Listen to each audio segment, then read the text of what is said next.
The following video is part of an educational series of meth prevention educational training videos. These videos were produced by MAP South Dakota, a project of Prairie View Prevention Services. Production and duplication costs for this video were provided by Sanford Children's, Child's Voice, Siouxland Child Protection Council, and the Child Advocacy Centers of South Dakota.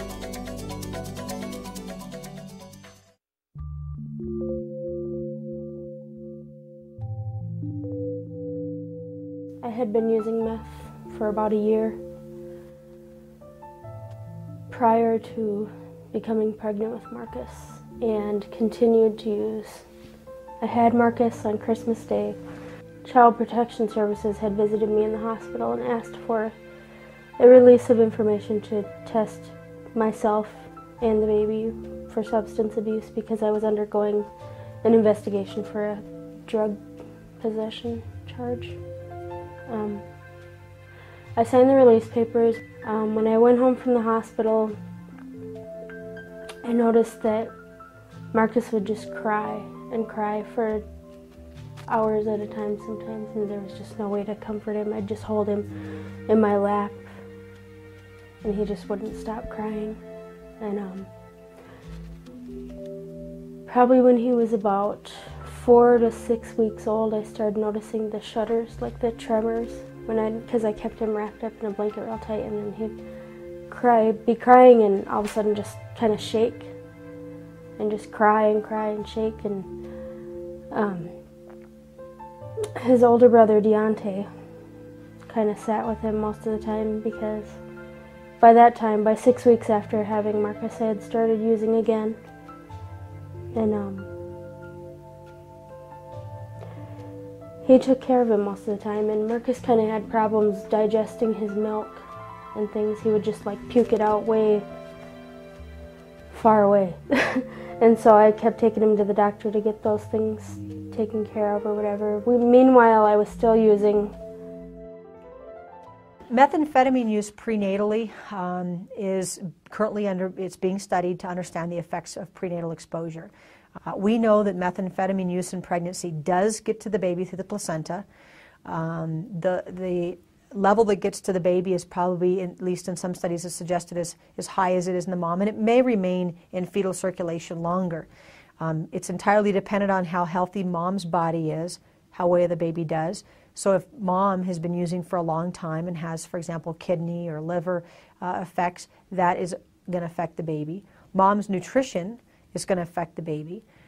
The fact that methamphetamine is a vasoconstrictor and constricts the vessels that feed the baby through the placenta is important. So oftentimes those placentas aren't healthy.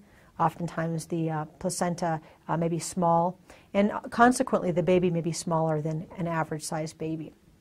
As far as outcomes when the babies are born, at this point there is no methamphetamine exposure syndrome defined as there is for fetal alcohol exposure.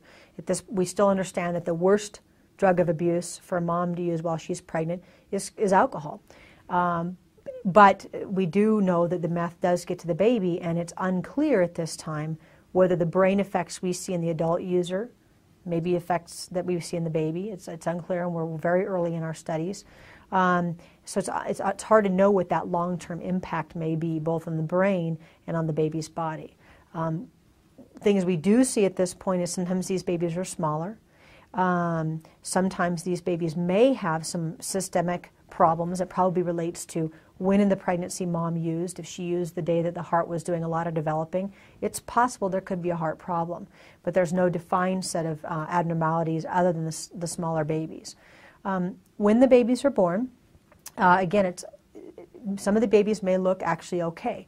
However, there is one study that suggests about 50% of babies born meth-exposed had some kind of withdrawal symptoms, and about 4% actually had withdrawal symptoms enough to require medications. The things that we might see if we're going to see a baby be symptomatic after exposure prenatally to meth, we may see a baby that initially looks somewhat sleepy. So much like the user who is using for days and then crashes because their brains become completely depleted of the dopamine until that brain regenerates the dopamine and they wake up, the babies may be having the same effect. They may have dopamine depletion in their brain. They may become sleepy. They may essentially crash. And then after the first several days to several weeks, now they become like a cocaine-exposed baby oftentimes is, irritable, fussy, jittery, shrill cry, stiff, perceived to not be wanted to be held, especially by a parent who's got some substance abuse issues. And that's a real concern, because in that period, as opposed to the initial period where maybe they weren't even getting fed because they weren't crying and waking up to be fed, and unfortunately that's a risk because you have a home where people aren't eating normally themselves, because folks that are using for days don't eat, don't sleep, okay? Now you have a baby who, after that first few weeks, is now irritable and crying a lot, doesn't self-regulate well. So if someone comes in and out of the house, it maybe stimulates them, upsets them, they don't self-quiet. And so that's a real risk for abuse in those children. You know, at the center we're seeing more and more children that are being drug exposed to a number of things, but the most common thing now is methamphetamine. We're seeing more and more. The numbers are going up literally almost every month.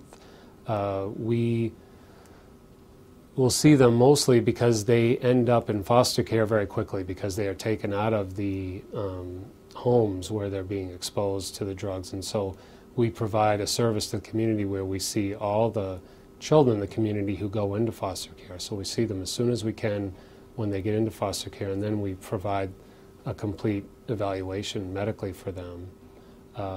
And again, those numbers are only going up in the community. Meth is the worst thing that ever happened to me and my family.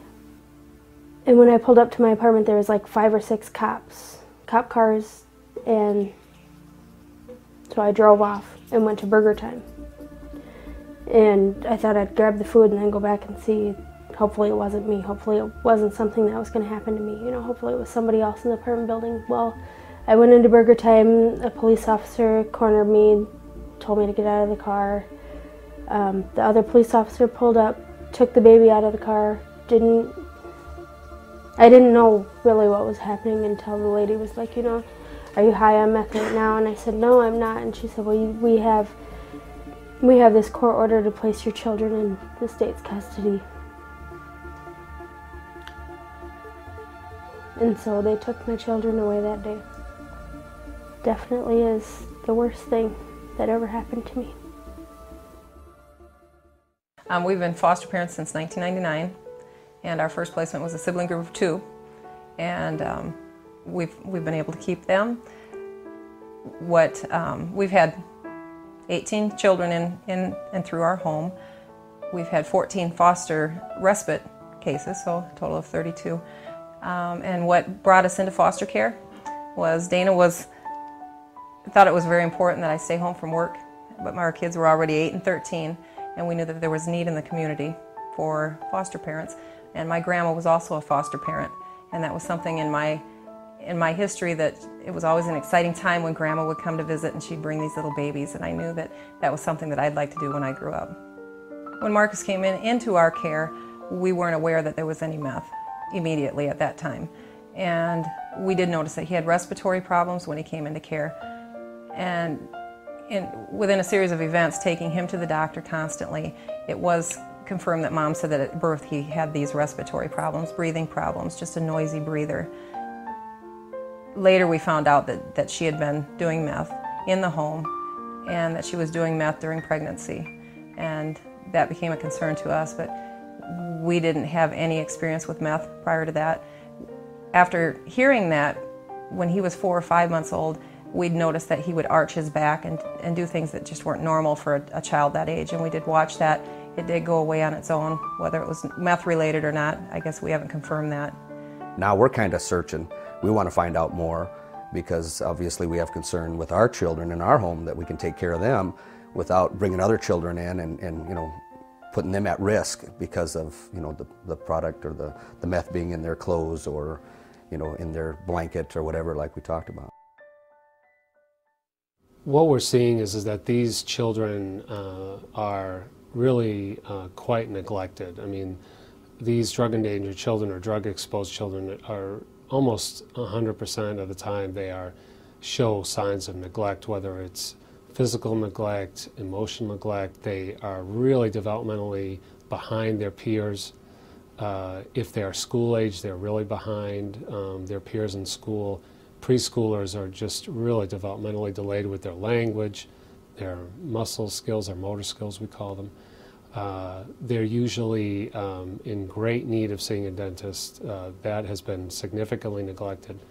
They've usually been neglected medically in the sense that their shots are way behind or they haven't had any of their routine immunizations. So really that's kind of what we see the most when we see these children. It's amazing how prevalent this is getting. I mean, it's sad that we even have to, worry about children coming in our home that might be exposed to meth. These kids that go through enough as it is with neglect and abuse, and now on top of it they could, be affected by the actual uses of meth on top of that. That's a pretty sad state of affairs.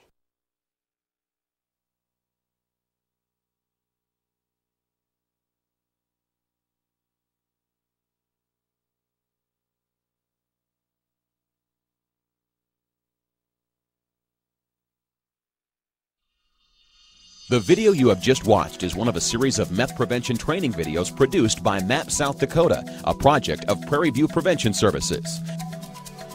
Production and duplication costs for this video were provided by Sanford Children's, Siouxland Child Protection Council, and the Child Advocacy Centers of South Dakota, including Child's Voice, Children's Safe Place, Child Advocacy Center of the Black Hills,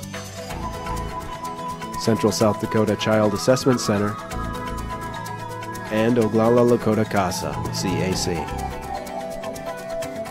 To learn more about how you can become involved in this effort, visit mapsouthdakota.org or call 800-343-9272. These videos are made possible by a U.S. Department of Justice grant.